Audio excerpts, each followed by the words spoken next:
이제 다른 이유가 하나 있다면 여성의 경제 능력이 향상되고 있는 점도 일부 작용을 해요. 향상되시고 목소리도 커지시고 나이가 들어도 또 여성분들이 조금씩 일하는 그 자리가 늘어나고 있어요. 전통적으로는 남편에 거의 종속되다시피 의존해서 그렇죠. 살았는데 지금 이제 여성들의 그 활동 영역이 늘고 또 조금 영향력도 커지고 이러니까 그래? 그러면 갈라서 하고 맞아요. 뭐라 그러면 당황한 건 남자들이야.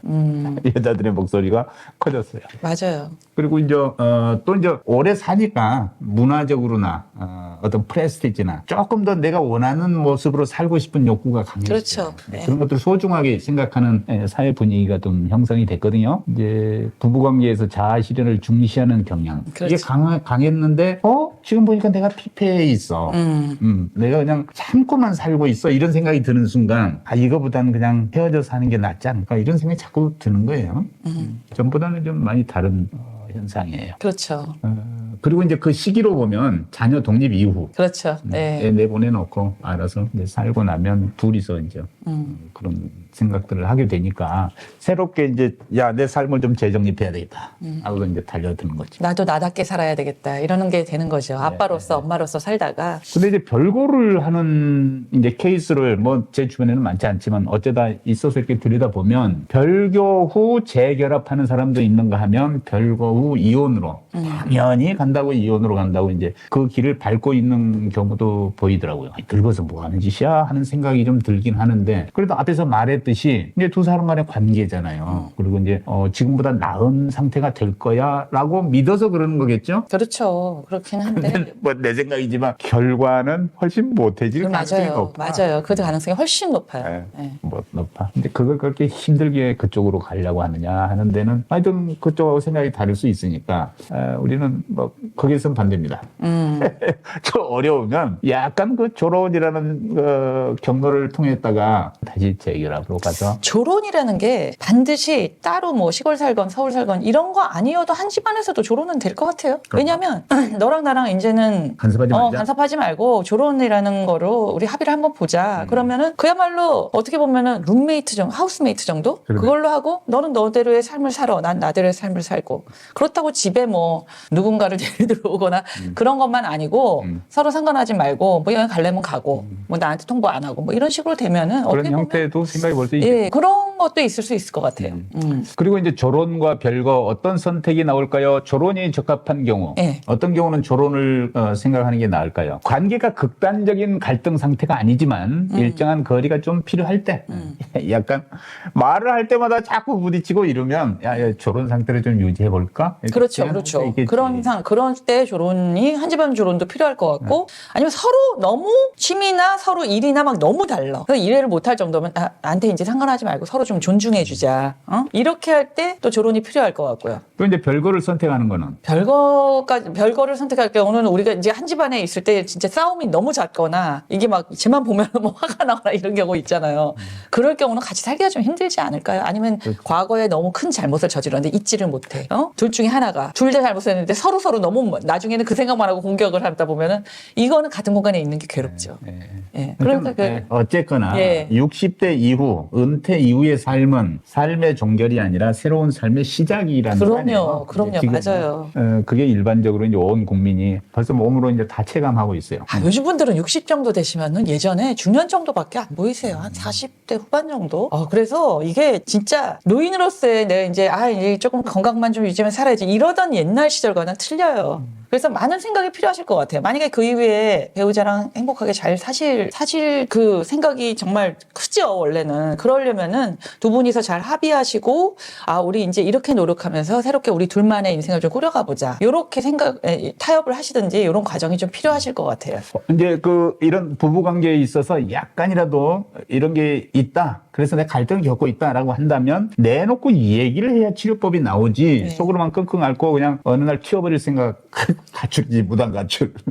그런 걸로 이제 꿈을 꾸면 안 돼요. 그러니까 일단 성역을 없애고 늘 말을 하고 고민되는 것은 서로 소통을 해야 해결책도 보이고 정리가 되는 거 아니겠어요? 네. 뭐 불과 한 10년 전만 해도 이런 이야기 꺼내면 저거 어디서 별나라에서 온 놈이야 이랬지만 요즘 이제 많이들 얘기하잖아요. 텔레비전에서 얘기하고 유튜브 보면 되게 많고. 그러니까 뭐 남들과 똑같이 사는 것만이 답은 아닌데 이렇게 너무 지나치게 나만을 위해서 또 뭐 바로 결혼이나 별거나 이런 식으로 선택하지 마시고 저한테 한번 상담을 하셨던 나이 있으신 분이 있으셨는데 그 집이 남편분은 은퇴 후에 택시 기사를 하시더라고요. 그 부인분은 집에서 예쁘게 살기만 하셨던 분인데 너무 희생적으로 다소곳하게 사셨던 부인이 남편이 이제 택시 기사도 하고 그러니까 자식도 다 키워놓고 내 생활을 하려는데 남편이 택시 기사 나가시는 거예요. 식사하러 집에 들어오시고 간식 먹으러 들어오시고 저녁 먹으러 들어오시고 꼼짝을 못 하시게 한대요, 부인을. 그 나이 돼도. 그러니까 거의 못 살겠다는 식으로 얘기를 하셨던 집이 있는데, 그 집,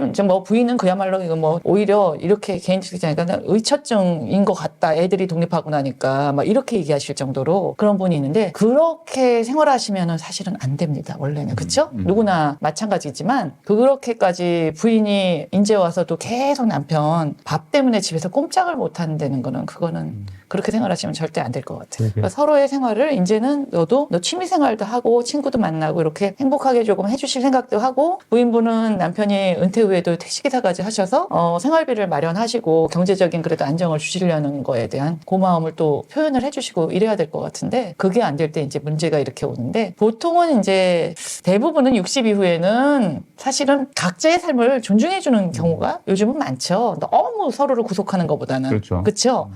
그러면은 서로 합의를 잘 하셔서 내가 할 수 있는 일, 내가 또 취미 생활 할 거, 이거를 시간을 잘 서로 저녁에 공유할 시간, 낮에 따로 지낼 시간을 잘 분배를 잘 하셔야 될 것 같아요. 아이고, 새롭게 등장하는 이 화두, 네. 결혼. 근데 요즘 사회에 굉장히 중요한 문제예요. 그렇더라고요. 사실. 예. 나도 깜짝 놀랐어요. 그 아주 가까운 친구가 그런 얘기를 그냥 불쑥 꺼내는데 아무래도 그 불쑥 꺼내는 것 같지만 고민하다 꺼낸 얘기겠죠. 그런 얘기 있잖아요. 그리고 야, 내 친구가 이런데 말인데 근데 듣다가 야, 이거 네 얘기지. 그러면 깜짝 놀란대잖아요. 예.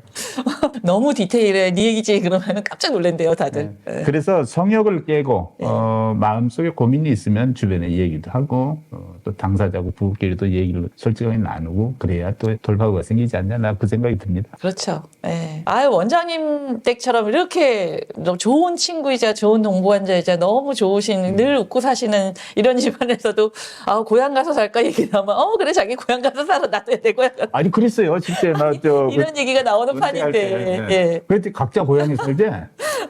너무 왠지 그런 사모님의 개구쟁이 같은 그런 모습이 연상이 되면서 되게 재밌으신데 아니 이렇게 보이는 집도 이런 얘기가 농담처럼이라도 나오는 판인데 안 그렇고 또 너무 무덤덤하게 사셨던 분들은 앞으로의 또 생활에 대해서 얼마나 걱정이 많으시겠어요. 그러니까 그런 얘기가 나올 수 있죠. 아니 근데 각자 가서 살아봐라 할 때 네, 그 좋은 아이디어네 이랬으면 이제 큰일 날 뻔했어. 나는 주방 앞에만 딱 쓰면 눈앞이 흐려지면서 아무것도 안 보이거든요. 이게 습관이 되셔서 늘 챙겨주셨으니까. 냉장고를 열어도 뭔지 이게 안 보여. 그건 노력은 하는 편이에요. 하는데 실제로 그런 걸 어떡하냐고.